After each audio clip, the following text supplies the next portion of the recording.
I never thought I'd end up here, telling this story. But life is full of surprises, some beautiful, some so painful you don't know if you'll ever fully recover. It's strange, really, how everything can change in a split second, in the blink of an eye, with a single confession. I married James when I was 28, thinking we were writing our perfect love story. We had met in a bookstore, of all places, both reaching for the same beat-up copy of Pride and Prejudice. He flashed me this charming, boyish smile, and that was it, hook, line, and sinker. I was in love. I guess it's true when they say you never expect a fairy tale to turn into a tragedy. Our life together was sweet, at least in the beginning. We moved into this charming little house on Maple Street, the kind with a picket fence and neighbors who wave good morning. I still remember our lazy Sundays wrapped in blankets, cooking disasters that somehow still tasted like love, and binge-watching old movies until we fell asleep on the couch. We traveled, laughed, and promised each other the world. I believed in us. I believed that our laughter would echo in our home forever.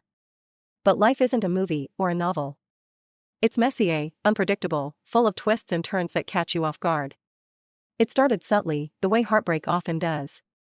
James began coming home late more often, his eyes distant, his phone always in his hands, or tucked away like a secret. There were moments when I'd try to reach him, both physically and emotionally, but he felt like a ghost in our house, a man I couldn't quite grasp anymore. One day, while tidying up our bedroom, I found it, a crumpled piece of paper that had slipped out of his pocket. On it was a name and a phone number I didn't recognize.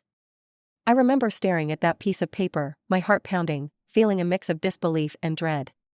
I wanted to convince myself it was nothing. My gut, though, it knew. I knew. Still, I held on to a shred of hope. I had to believe our love wasn't a lie. I confronted him that night, trembling as I held up the paper. I expected him to deny it, to reassure me. Instead, I watched his expression crumble, guilt and sorrow pooling in his eyes.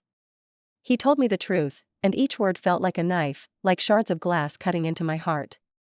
An affair. Someone else. Another woman. Our love story, once so full of laughter and warmth, suddenly felt cold, like the pages of a torn book scattered in the wind. The days that followed were some of the hardest of my life. How do you move on from a betrayal that shakes your entire world? I couldn't eat, couldn't sleep. I'd go through the motions, plastering a smile on my face for friends and family, while inside, I was drowning. People tried to comfort me, telling me I was strong, that time would heal me. But at the time, strength felt like an illusion. Eventually, I knew I had to choose myself.